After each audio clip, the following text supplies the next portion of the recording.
I've never been good at pretending I don't care. But that night I became an expert. It was supposed to be a simple housewarming party. Friends, laughter, music, and drinks. But halfway through, I found myself standing frozen near the kitchen doorway, holding a half-empty beer, watching my fiancée laugh too hard at another man's joke. Then she did it. She sat on his lap. And I didn't say a word. Emily and I had been engaged for 4 months. We'd been together for nearly 5 years. College sweethearts, the kind of couple people described as meant to be. She was sunshine in human form. Bright, talkative, always the center of a room. I was quieter, the observer, the one who balanced her. That night, the party was at her friend Lena's place. I didn't know half the people there, but Emily seemed to know everyone. She introduced me around, kissed me on the cheek, then drifted off into the crowd like she belonged to the light and I to the shadows. After a while, I found her in the living room. She was sitting across from a group of people, laughing, wine glass in hand, radiant. Next to her sat Ryan, a coworker she'd mentioned once or twice. "He's harmless," she had said when I asked. Ryan was tall, charming, and had that kind of easy confidence that made people lean in when he spoke. I didn't like him from the start. Then came that moment. Emily laughing, tipping her head back, touching his shoulder like it was the most natural thing in the world. Then, when someone called her over for a photo, she stood, stumbled slightly, and he reached out, catching her waist. She laughed again and, like it was part of the joke, sat right down on his lap. The room erupted in laughter. I didn't. She didn't even look my way. I turned, walked into the kitchen and stayed there, pretending to scroll through my phone, pretending not to care. But my heart was pounding so hard I could feel it in my throat.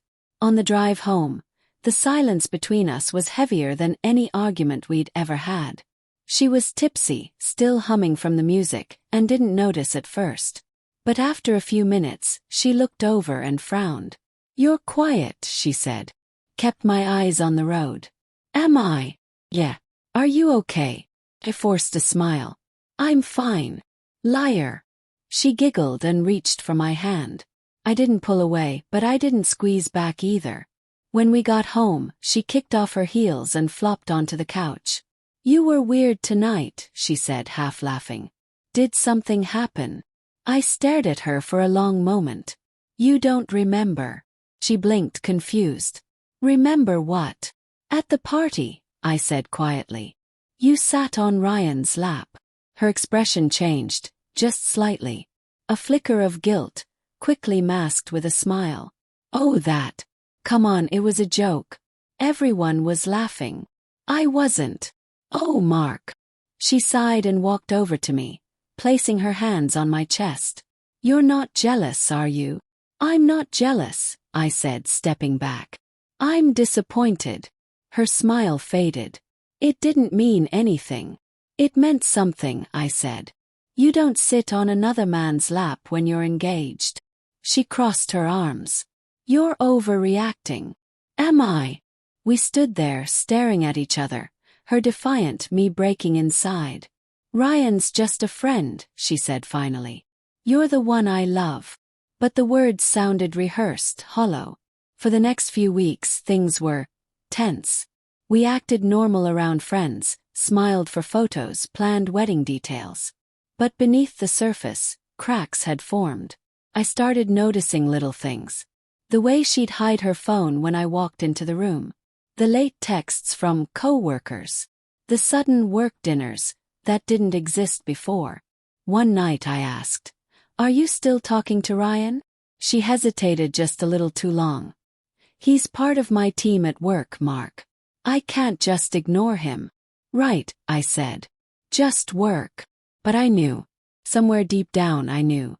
The truth came 2 weeks later. She left her phone on the counter while showering. I didn't go looking for it. At least, not at first. But when it buzzed 3 times in a row with Ryan's name flashing across the screen, something inside me snapped. I opened the message thread. "Ryan. Had a great time last night. You looked beautiful. Emily. Don't remind me, I can still taste the wine. Ryan. Just the wine. Emily. Stop grinning face with sweat, you'll get me in trouble. Ryan. Only if you tell him. That was enough. My hands shook so badly I nearly dropped the phone. I read the thread over and over, hoping I was misunderstanding, that it was just flirtation, that it wasn't what it looked like. But then photos. Selfies. One of her in his car, smiling. Another of them at what looked like a restaurant I'd never been to.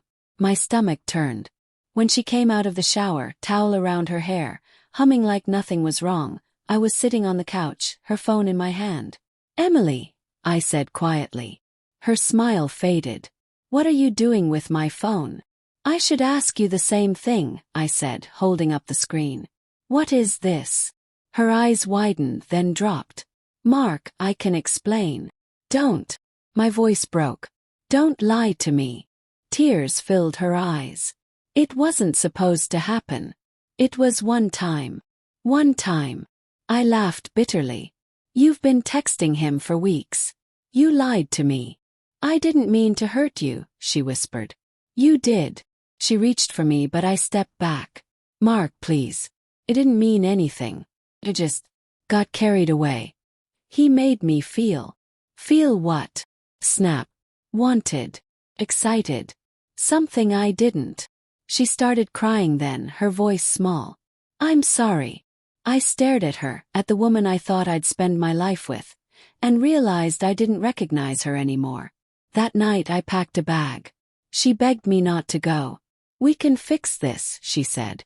We can talk to someone. It was a mistake. Just a stupid, drunken mistake.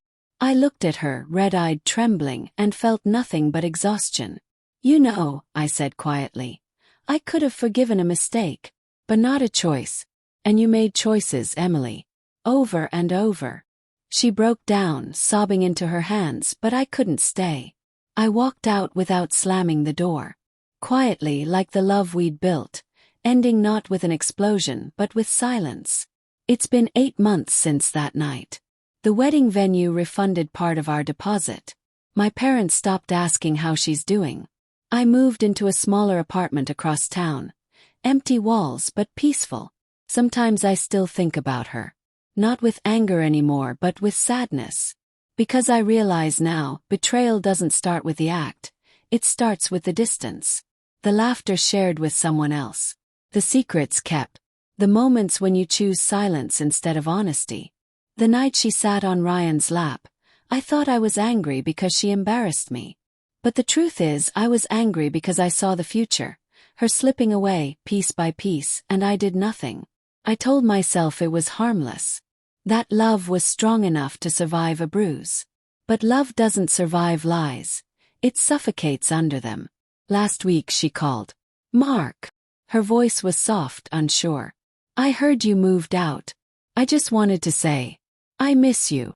I was quiet for a long time. Then I said, I don't hate you, Emily. She started crying. Then why won't you come back? Because I don't trust you, I said simply. Silence. Then she whispered, I wish I could undo it. So do I said and hung up.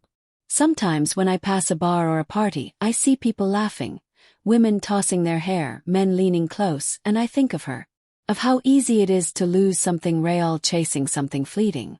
And I remember that night, standing in that crowded room, watching her on his lap while everyone laughed. I didn't say a word then. But now I finally understand why. Because some endings don't need words. Just the sound of a heart breaking quietly enough that only you can hear it.